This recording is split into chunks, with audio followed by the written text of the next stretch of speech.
বছরের পর বছর আমি খাবার খাইতেছি, দস্তরখানা নাই, চেয়ার টেবিলে বসে সারাটা জীবন খাবার খাইতেছি, নবীর তরিকা নাই। আমরা এমন মুসলমান, আজকে ফ্যাশন হয়েছে আধুনিকতা মানে হলো অর্ধেক খাওয়া আর অর্ধেক ফেলে দেওয়া। এটা ফ্যাশন হয়েছে, এখনকার ফ্যাশন। আল্লাহ পাক সমস্ত সৃষ্টি জীবকে রিজিক দিচ্ছেন, যে যে হালতে আছে তাকে সেই হালতেই তিনি তাকে রিজিক দিচ্ছেন।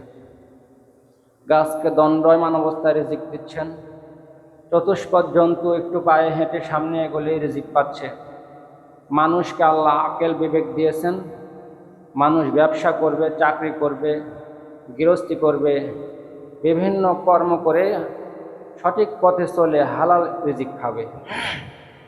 এটা বোঝাতে গিয়ে একটা উদাহরণ দিয়েছিলাম, কুকুর এবং মানুষ। কুকুরের ভিতরে কিছু দোষ এবং কিছু গুণ আছে, মানুষের ভিতরেও সেই কুকুরের দোষের সাথে কিছু দোষ মিল পাওয়া যায়। কুকুরের ভিতরে 3টি গুণ, অনেকগুলো গুণ আছে, তার মধ্যে 3টি গুণ বলেছি। 1 নম্বরে হলো কুকুর ক্ষুধার্ত অবস্থায় থাকে। যারা ইমানদার মুমিন বান্দা তারাও ক্ষুধার্ত অবস্থায় বেশিরভাগ সময় থাকে।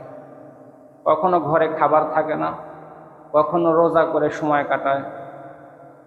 এরকম হালতে তাদের জিন্দেগিটা কাটে যারা প্রকৃত ইমানদার মুমিন হবে।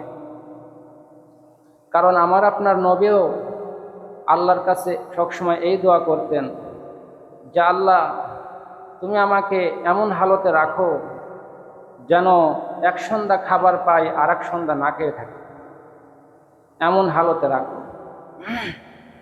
যে সন্ধ্যা খাবার পাবো ওই সন্ধ্যায় তোমার শুকরিয়া আদায় করবো আলহামদুলিল্লাহ বলে, আর যে সন্ধ্যায় খাবার থাকবে না ওই সন্ধ্যায় খাবারের জন্য তোমার কাছে আমি কান্নাকাটি করব।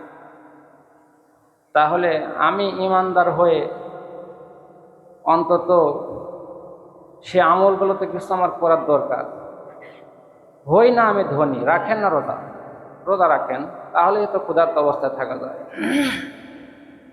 কুকুরের 1 নাম্বার গুণ হলো কুকুর ক্ষুধার্ত অবস্থায় থাকে।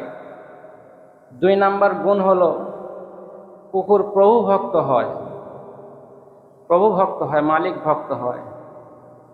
মালিকের পিছে পিছে মাইলকে মাইল দৌড়া যাচ্ছে, মালিক গাড়িতে যাচ্ছে ও দৌড়া যাচ্ছে।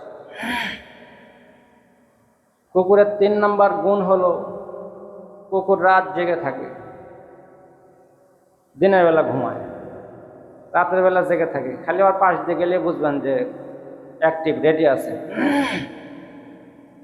ইমানদার ব্যক্তিরাও রাত জেগে থাকে, তারা জায়নামাজের মধ্যে রাত কাটায়, তসবিহ তাহলিল ইবাদত বন্দেগী করে চোখের পানি দিয়ে তাদের রাত কেটে যায়। আমার রাতে তো সেভাবে কাটে না, আমি তো ঘুমিয়ে জীবনটা কাটায় দিলাম। আমি তো কবর নিয়ে চিন্তা করি না, আমি তো আখিরাত নিয়ে ভাবি না।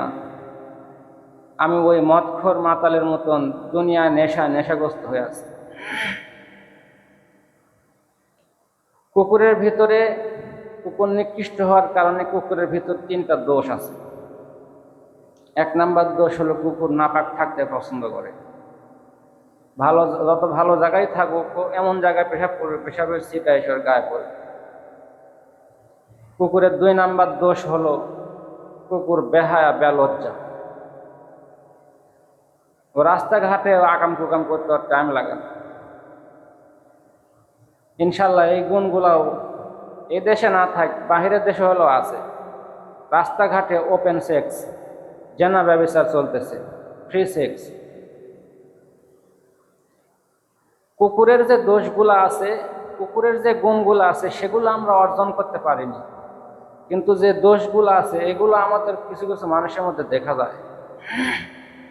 1 নাম্বার দোষ হলো কুকুর নাপাক থাকে, নাপাক থাকতেই পছন্দ করে। আমাদেরও বেশিরভাগ মানুষই নাপাকি থাকে। নামাজের কথা বললে বলে কাপড় ঠিক নাই। 2 নাম্বার দোষ হলো কুকুর বেলজ্জা। ও যত বড়ই নেস থাক, ও ভাঁজ দিয়ে রাউন্ড মেরে মনে করেন ছুঁয়ে দেবে। মানুষেরও যত বড়ই আপনার সতর ঢাকার কাপড় থাক, দেখবেন যে কেউ ভাঁজ দিয়ে বেঁধে রাখছে, লুঙ্গি ভাঁজ দিয়ে বেঁধে রাখছে, বেঁধে ঘুরতেছে হুদাই, পানি টানি কিছুই নাই। এতখানি উপরে তুলে ধরে নিয়ে হাঁটতেছে। কুকুরের লেজ, লজ্জা ঢাকার লেজ আছে বড়, কিন্তু লজ্জা ঢাকে না। অথচ অন্য প্রাণীর লেজ ছোট, ছাগলের লেজ ছোট, সে লজ্জাস্থান ঢেকে রাখে। মানুষেরও কিছু কিছু মানুষের লজ্জা ঢাকার, সতর ঢাকার কাপড় আছে, সতর ঢাকে না, সতর উদান করে ঘুরতেছে। তাহলে কুকুরের 1 নাম্বার দোষ হলো কুকুর নাপাক থাকতে পছন্দ করে। 2 নাম্বার দোষ হলো কুকুর বেহায়া, বেলজ্জা। কুকুরের 3 নাম্বার দোষ হলো কুকুর হালালের চেয়ে হারামে বেশি পছন্দ করে, পাকের চেয়ে না পাকি বেশি পছন্দ করে। সুন্দর করে ভাত মাখায় এক জায়গায় দিবেন, আর এক পাশে গু দিবেন, দেখবেন যে ও ভাতের চেয়ে না পাকটাকে বেশি পছন্দ করে। মানুষের মাঝেও কিছু কিছু মানুষ হালালের চেয়ে হারামটাকে বেশি পছন্দ করে। মুসলমান ইমানদার ভাইরা রে আমার, আল্লাহ রব্বুল আলামিন এই তামাম দুনিয়ার মাখলুকদেরকে তিনি রিজিক দিতেছেন। আপনার দাদাকে, আপনার আব্বা আম্মাকে যিনি রিজিক দিয়েছেন, আপনাকেও তিনি রিজিক দিচ্ছেন। কারো রিজিক কারো হাতে নাই, দুনিয়ার জমিনে কোনো কিছু নাই, সব কিছু আসমান থেকে ফয়সালা হয়। আপনার ভাগ্যে যা লেখা আছে তার বেশি একটা দানাও আপনি কোনোদিন খেতে পারবেন না। আল্লাহ রাব্বুল আলামিন আপনার রিজিককে যা বরাদ্দ করে রেখেছে, যতই হাসুর পাঁচুর করে কামাই রোজগার করেন, ইনকাম করেন, খাওয়ার ভাগ্যে হবে না, একটা দানাও আপনার খাওয়ার ভাগ্যে হবে না। আল্লাহ রাব্বুল আলামিন যে মানুষদেরকে, সমস্ত সৃষ্টিদেরকে রিজিক দিচ্ছেন, আমরা মানুষ, আমাদেরকে আল্লাহ আকল দিয়েছেন, বিবেক দিয়েছেন।